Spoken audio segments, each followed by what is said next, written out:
ओम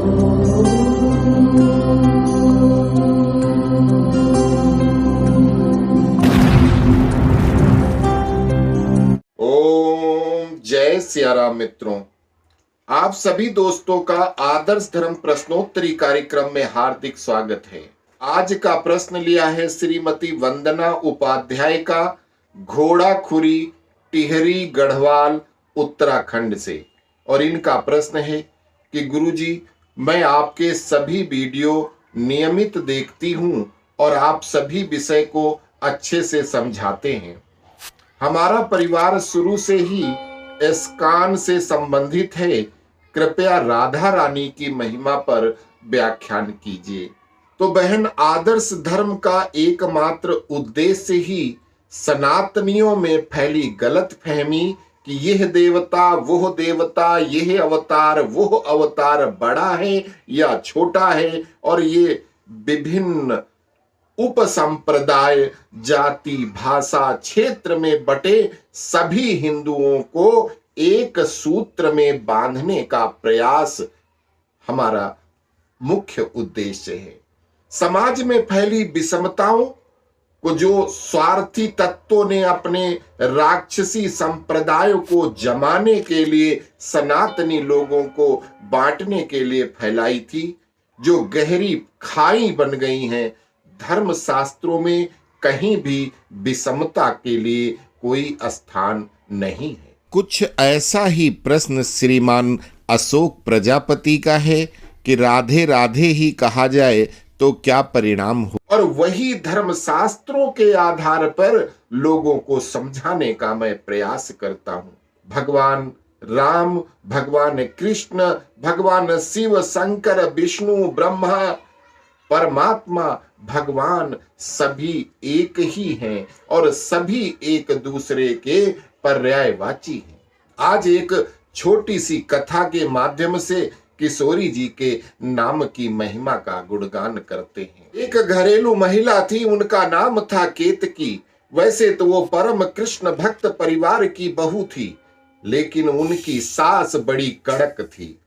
वो बहू के पीछे पड़ी रहती थी। बड़ों की आज्ञा मानना, उनका सत्कार करना, ये हमारे सनातन के संस्कार हैं। इसलिए बहू सास की गाली को भी आशीर्वाद समझती थी और मुस्कुरा मुस्कुरा करके सारे काम करती रहती थी। एक बार उनकी सास तीर्थ यात्रा पर गई। बहू घर पर अकेली थी। बहू के एक 5-6 साल का बालक था और वो बहू के पति घर पर थे। पति देव सुबह काम पर चले जाते तो वो अकेली घर पर दिन भर रहती थी और उसका बालक ही उसका साथी था। केतकी घर के आंगन में अपने 5 साल बेटे को नहला रही थी और साथ साथ में बहुत सुंदर भजन गा रही थी। राधे राधे रटोगे तो आएंगे बिहारी, राधे राधे राधे राधे बोलोगे तो आएंगे बिहारी, राधे राधे। और बच्चे को अपना नहला रही थी। तभी उसको लगा कि घर के आंगन में लगे वृक्ष की ओट में, घर के आंगन में उनके छोटा सा पेड़ लगा हुआ था, उसकी ओट में उनको लगा कि कोई बार बार देख रहा है। तो उसने देखने की बहुत कोशिश की कि कौन है, लेकिन उसको उस समय कोई नजर नहीं आया। वो फिर अपना चालू हो गई, फिर उसके साबुन लगाती जा रही सिर में और अपना भजन गाती जा रही है। राधे राधे रटोगे तो आएंगे बिहारी, राधे राधे। और वो देखती क्या है कि वृक्ष की ओट में कोई है। आंगन में नहलाकर जब उसने वृक्ष की ओट में देखा तो एक 5-6 साल का बालक बहुत ही प्यारा सा, सांवला सा वहां खड़ा है। तो केतकी ने कहा कि अरे लल्ला, तुम कौन हो और यहाँ वृक्ष की ओट में क्या कर रहे हो? तो बालक एकदम से रुआसा ओसा हो गया और कहने लगा कि मैं तो आपको देख रहा हूं कि आप इतने प्यार से अपने बेटे को नहला रही हो, और एक मेरी मैया है जो कि मेरा बिल्कुल ध्यान नहीं रखती। मैं तो सारा दिन बिना नहाए ही रहता हूं। तो केतकी को उसकी तोतली भाषा सुनकर बड़ा आनंद आया और कहने लगी कि अरे लल्ला, आओ मैं तुमको नहला दूं। और उससे पूछने लगी कि अच्छा ये तो बता कि तेरा नाम क्या है। तो बालक बोलता है कि मेरा नाम है गोपाला। मैं जो गांव के बीच में वो चौपाल है ना, वहां पे आगे वो चौपाल है, मैं उसके पीछे वाले घर में रहता हूं। मेरी मैया को तो घर के कामों से फुर्सत नहीं मिलती, वो मेरा बिल्कुल ध्यान नहीं रखती। और साथ में आंखों में आंसू भर लाया। केतकी को उस पर बहुत दया आई और उसकी भोली सी बातें सुनकर प्यार आया और वो उसको आंगन में बैठकर मल मल कर स्नान कराने लगी। तो गोपाला ने कहा कि जैसे काकी तू अपने लल्ला को नहलाती हो, वैसे ही हमें क्यों नहीं नहला रही हो। तो केतकी ने कहा वैसे ही तो नहला रही हूं भाई।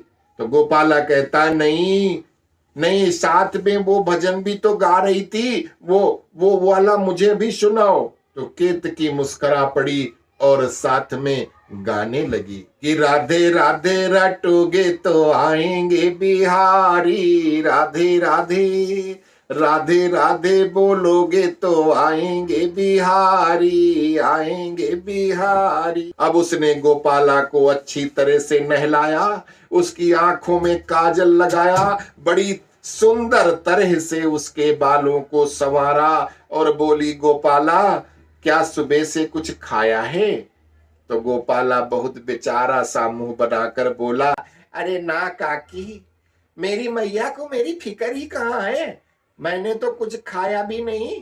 केतकी को गोपाला पे फिर दया आई और उसने कहा चलो आओ, मैं अपने लल्ला को भी खिलाने लगी हूं तो तुझे भी भोजन करा दूं। तो गोपाला जल्दी जल्दी जाकर और केतकी की गोद में बैठ गया। केतकी एकदम से हैरान हो गई कि यह बालक कितना नटखट है और प्यारा है, जो एक दिन में ही थोड़ी ही देर में उसने मुझे अपना बना लिया। एक मेरा बालक है जो इसी की उम्र का है, वो तो बोल ही नहीं पाता, ज्यादा बोलता ही नहीं है, जो पूछो तो बताता ही नहीं है, और ये कितना प्यारी प्यारी बातें करता है। तो केतकी ने गोपाला को बहुत प्यार से खाना खिलाया। अब गोपाला बोला काकी अब मैं घर को जा रहा हूं, मेरी मैया बहुत गुस्से वाली है, मैं देर से गया तो बहुत बहुत डांटेगी। अब गोपाला जा चुका था। अगले दिन फिर जब आंगन में बैठकर केतकी अपने बच्चे को नहला रही थी, तभी उसने देखा कि गोपाला फिर हाथ में एक बड़ी सी पोटली लेकर और पोटली के भार से टेढ़ा मेढ़ा होता हुआ पैर पटकता हुआ आ रहा है और उस पोटली को केतकी की गोदी में रखता हुआ बोला ये लो काकी। तो केतकी एकदम से हैरान हो गई और बोली अरे गोपाला इसमें क्या है। गोपाला बहुत बेचारा सा मुंह बनाकर बोला अरे काकी मैं क्या बताऊं, मेरे पास तो डालने के लिए कोई कपड़े भी नहीं बचा है, क्योंकि मेरी मैया तो इतनी आलसी है, वो तो मेरे वस्त्रों को भी नहीं धोती, इसलिए आप ही मेरे वस्त्रों को धो दो। केतकी उसकी बातें सुनकर, उसकी मासूमियत देखकर मुस्करा पड़ी और जब उसने पोटली खोल के देखा तो उसमें बहुत ही प्यारी प्यारी धोती, कुर्ता, लंगोटी सब कुछ पड़े हुए जो बच्चे के पहनने के हैं, और उन वस्त्रों में से बड़ी ही सुंदर खुशबू आ रही थी और कपड़े एकदम से साफ हैं।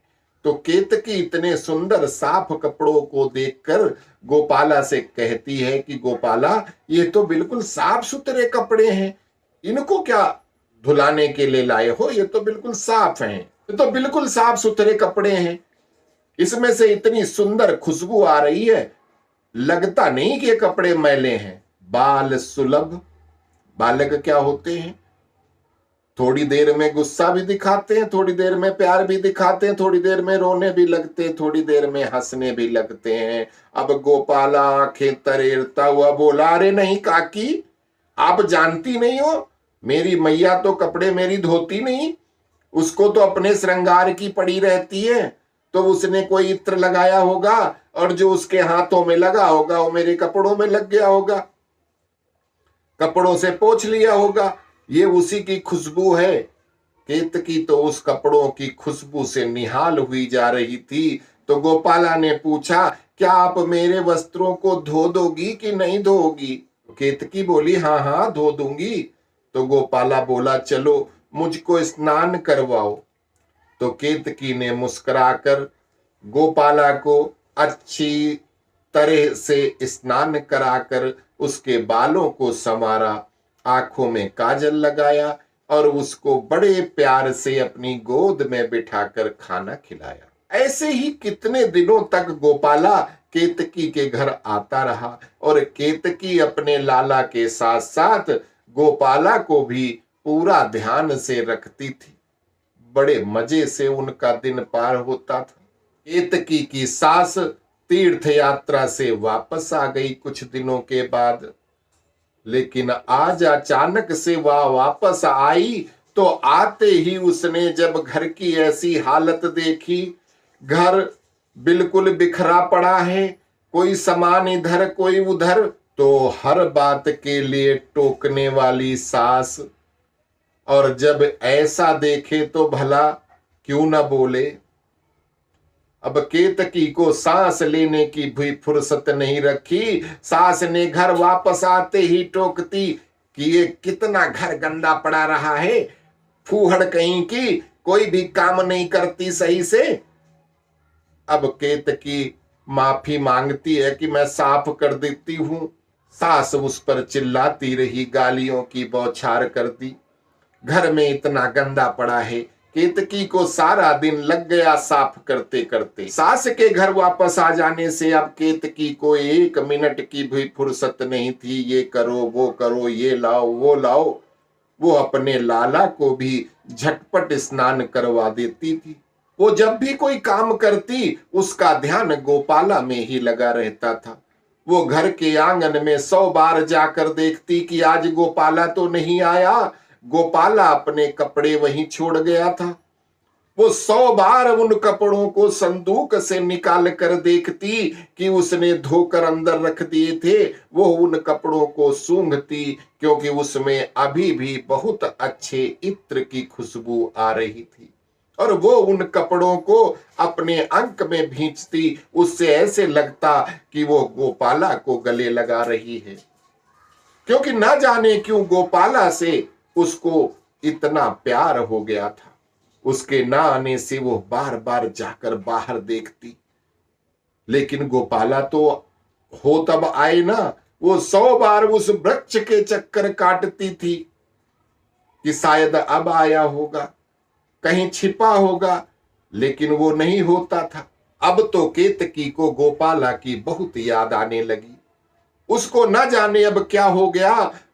अब तो वो गोपाला के विरह में तड़पने लगी और उसके हृदय में विरह की अग्नि ऐसे प्रज्वलित हो गई कि उस अग्नि की तपन अब गोपाला तक पहुंचने लगी। गोपाला को महसूस होने लगी। उसकी विरह वेदना को देखकर एक दिन गोपाला उनके स्वप्न में आया, लेकिन केतकी को ऐसा लगा कि वो स्वप्न नहीं देख रही, बल्कि ये सब कुछ सत्य है। गोपाला ही उसके आसपास हैं। उसने जल्दी से गोपाला को पकड़ा और उसको अपने अंक में भींचकर जोर जोर से चूमने लगी और कहने लगी कि क्या बात है गोपाला, तुम इतने दिन से आए नहीं, तुम मुझे मिलने क्यों नहीं आया? क्या अब तेरी मैया तुझे मुझसे ज्यादा प्यार करने लगी हैं? तो गोपाला हंसकर बोलता है, नहीं काकी, मैं तो रोज तेरा भजन सुनकर भागा भागा आता था। जो तू भजन गाती थी वो भजन अब तुम गाती नहीं हो। वो बिहारी कोई और नहीं है जिसको तुम बुलाती थी कि राधे राधे रटोगे तो आएंगे बिहारी, राधे राधे। जब आप राधे राधे कहकर बिहारी बुलाती थी तो बिहारी कोई और नहीं, मैं ही तो हूं। जब आप राधा का नाम लेती थी मैं भागा चला आता था। मैं उसकी जीभ पर स्वयं नृत्य करता हूं जो राधा का नाम लेता है। इसलिए जब जब राधा राधा जपोगे तब तब आप अपने संग मुझे पाओगे। केतकी अब एकदम से हड़बड़ा कर उठ पड़ी। जैसे सपने में आप देखते हैं कोई और एकदम से आंख खुलती है, वैसे केतकी की आंख खुल गई और हड़बड़ा के उठी। तो क्या देखती है कि अरे मैं तो अपने बिस्तर पे हूं। इतनी देर तक वो सुन्न होकर अपनी चारपाई पर बैठी रही और स्तब्ध थी, आश्चर्यचकित थी। क्या वास्तव में स्वयं बिहारी जी मेरे पास आते थे? उन्होंने मेरे हाथों से सेवा ली। अरे मैंने भगवान को नहलाया, मैंने भगवान को खाना खिलाया, मैंने उनके बाल संवारे। इतनी सेवा मेरे को करने का मौका बिहारी जी ने दिया। यह सोच कर केतकी को ये समझ नहीं आ रहा था कि वो खुश होए या रोए।